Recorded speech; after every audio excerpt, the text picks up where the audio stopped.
The greatest royal art in Kemet, which is the most advanced mysteries, was alchemy. Because alchemy breaks down the particles, the fabric of the universe, and the fabric within us, which means in actuality, ultimately, alchemy is a study of melanin. You know, from the dark matter in space to the melanin inside of your body. Now, most people keep thinking of melanocytes based on darkness. We're talking about the melanin in the central nervous system. You see the melanin in central nervous system, in the central nervous system. So, which has nothing to do with your skin color, whether you light or dark. You see, some people say that person is real black. He got more melanin than me. No, that's just he has more active melanin in the melanocytes. But as far as the melanin we're talking about is the inner melanin in the central nervous system that is being produced from the lower gastrointestinal tract. The alcohol, the art of fermentation and distillation, was an art that was brought from Kemet and taken on up into Europe by the Moors. And that particular art form of distillation and fermentation came out of the priest of Tahuti, or the priesthood of On, of Tahuti, or the Hermetic mysteries, the mysteries of alchemy. So the alcohol is an ultimate aspect of alchemy, which alchemy is also taking something in an original state and making something new out of it. And that's what fermentation is. And in so many words, that is what the whole Christ thing is. You know, I am the wine and I am the vine. That whole concept and all. Remember, the root of the word Christ just simply means your soul. Has nothing to do with no black person or white person running around 2,000 years ago. The word Christos, if you study this for most of it, we only got the religious aspect of the Christos, which is but might I add, Greek. I'm trying to find out why the Christians never found another name, even in Hebrew, that they wanted to deal with. When they talk about the Christos, they had to deal with the Greeks. But then again, they even call the Greeks pagans. But the Christos on the metaphysical, esoteric realm, it's like crystallizing. It's called the tikkun. It's talking about a process of change, of mutation, or transmutation. And that is talking about your soul. So there is no person, there's no person, no 2,000 years ago, or no person, no 5,000 years ago, that's going to come back and save you, because the Christos being saved is your soul. That's the Christos. You see, the Heru is your soul. So the Heru ain't no hog-head God that you all are just worshiping, because you only taking the deities. So what you've done is, we've come in, the Afrocentric movement has taken, they still got the same Christian model. You just changed the damn deities. You still worshiping. And the concept here is your own soul. That is the Christos aspect.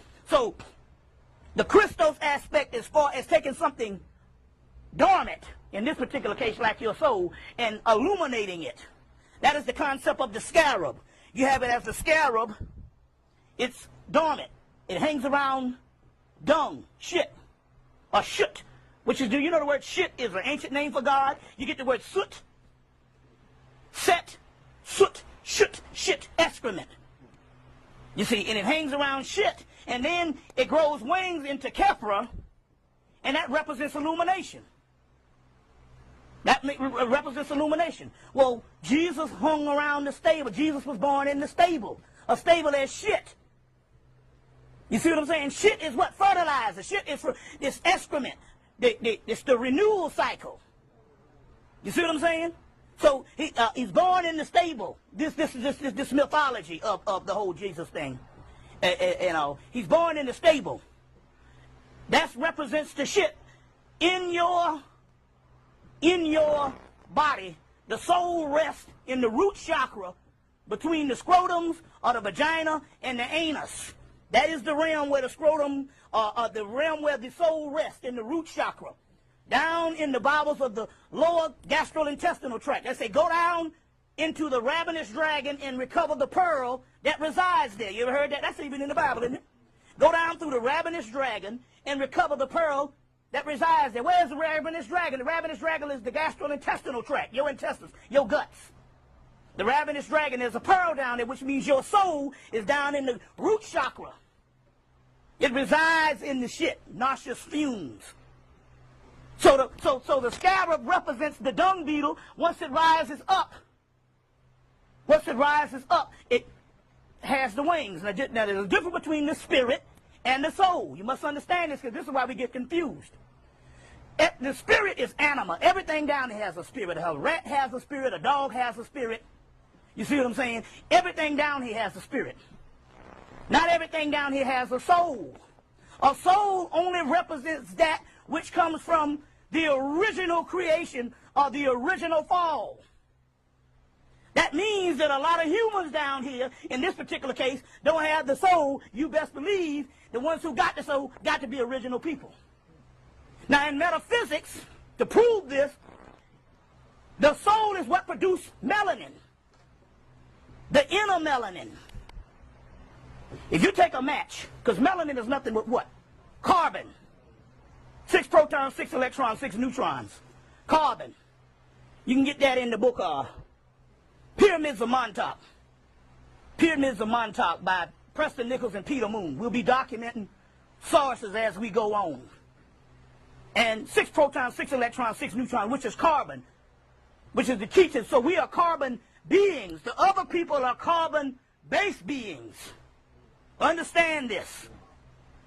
So if you take a match and the soot, which is the carbon, and you light the fire, and you put it up against this whiteboard, what will happen? Soot will come on the whiteboard.